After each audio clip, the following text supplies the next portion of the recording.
सभी का स्वागत है। सभी को सुप्रभात। आज का ये प्रेस कॉन्फ्रेंस जिस प्रकार से 2026 का ये मॉनसून सेशन पार्लियामेंट में चल रहा है और जिस प्रकार से मॉनसून सेशन को खास करके कांग्रेस पार्टी और उनके साथ कुछ सहयोगी दल बाधित कर रहे हैं, उस विषय को लेकर है। करोड़ों रुपए खर्च होते हैं एक सेशन के ऊपर। सभी प्रश्न लेकर आते हैं। वो चाहते हैं कि प्रश्न पूछा जाए, मंत्रालय जवाब दे, उनका क्षेत्र उन्नति करके आगे बढ़े। मगर जब से सदन आरंभ हुआ है, क्वेश्चन आवर पार्लियामेंट में हो नहीं रहा है। 0 आवर के लिए पार्लियामेंट में बाधाएं उत्पन्न की जा रही है। लगभग किसी बिल पे चर्चा नहीं हो रही है। इसके पीछे का कारण आपने कांग्रेस के और कांग्रेस के कुछ इंडिया अलायंस के दलों के व्यवहार को देखा है। मुझे तो उनके डबल स्टैंडर्ड्स पे आश्चर्य होता है।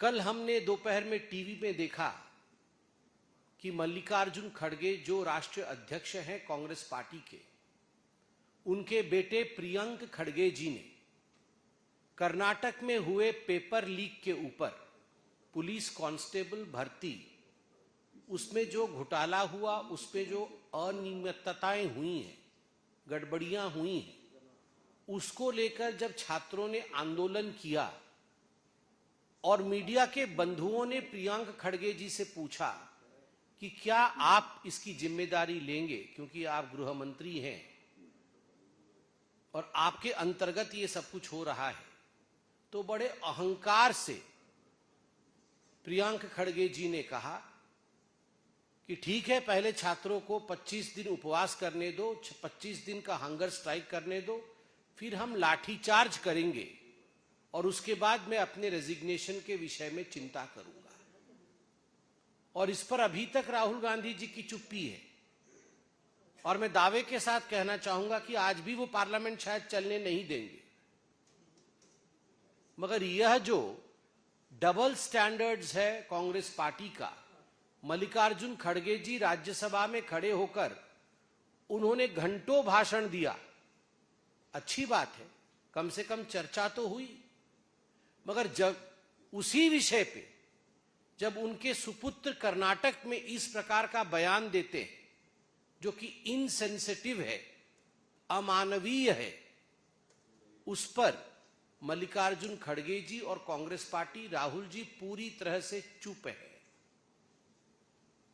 आप देखिए, झारखंड में प्रत्येक दिन सोशल मीडिया के माध्यम से हजारों लाखों छात्र किस प्रकार से आंदोलन में हैं, वो आंदोलन कर रहे हैं, यह हम देख रहे हैं। और कांग्रेस पार्टी एक शब्द झारखंड में आंदोलन में बैठे छात्रों के पक्ष में बोलते नजर नहीं आ रही है। पार्लियामेंट में उस विषय को उठाते नजर नहीं आ रही। एक तख्ती आपने देखा, कोई कांग्रेस का सांसद मकर द्वार पे झारखंड के एग्जाम को लेकर, जेपीएससी एग्जाम, जो 14वां जेपीएससी एग्जाम हुआ था, पब्लिक सर्विस कमीशन का एग्जाम झारखंड का, जिसमें पेपर लीक हुई थी, उस विषय में एक तख्ती किसी भी कांग्रेसी के हाथों में देखा?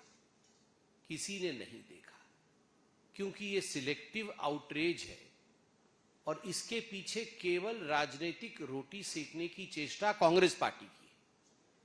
आपको आश्चर्य होगा, मैं कुछ बिल्स का नाम लूंगा जो बिल पास हो गए, लोकसभा में पास हो गए, मगर उन पे 1 मिनट की भी चर्चा नहीं हुई। पास होना अनिवार्य था क्योंकि जनता का कार्य है, चर्चा नहीं हुई। जनता अनभिज्ञ है कि इन बिलों में क्या है, इस कानून में क्या प्रावधान है, जनता को कैसे लाभान्वित किया जाएगा।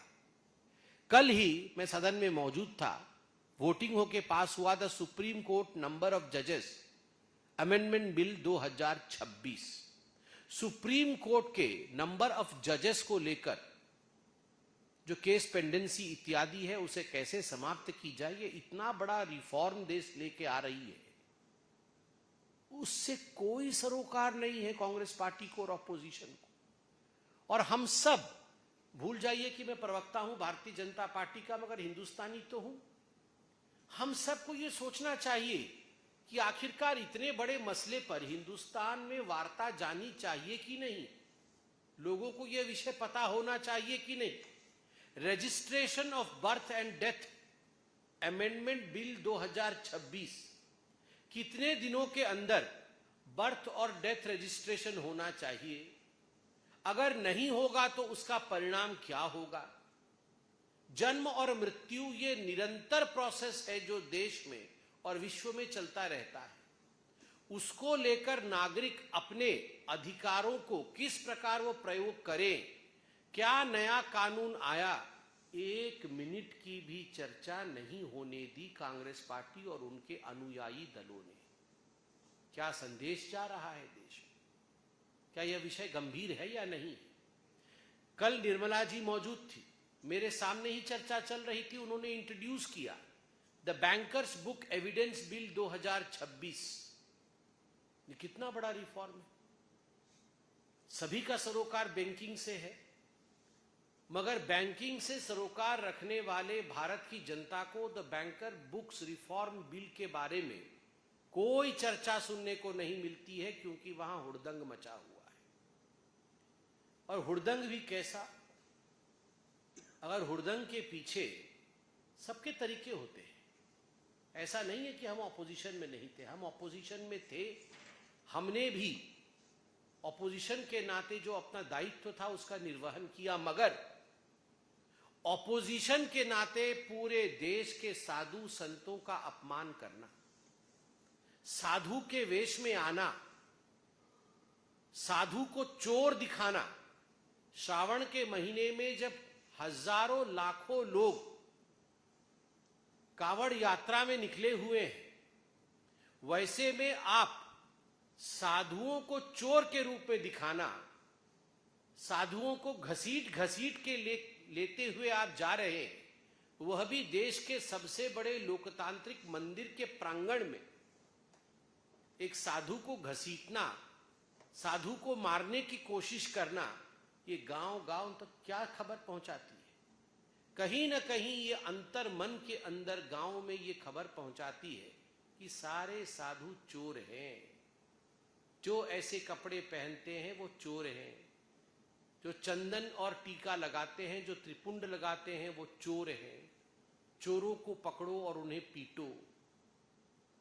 क्या किसी भी धर्म में, यह तो सबका साथ, सबका विश्वास और सबका विकास का देश है, क्या किसी भी धर्म के धर्म गुरु के वेश में आकर इस प्रकार का प्रयोजन पार्लियामेंट के प्रांगण में किया जा सकता था? आप सोचिए, केवल हिंदुस्तान नहीं विश्व जल उठता अगर इस प्रकार से वेश बदल करके किसी और धर्म के धर्म गुरु को घसीटते हुए, पीटते हुए चोरों के रूप में दिखाया जाता। मगर आपने हिंदू धर्म का जो अपमान किया पार्लियामेंट के प्रांगण में, यह अक्षम्य है। समय बताएगा, रण अभी शेष है। समय बताएगा कि इसका नतीजा क्या होगा।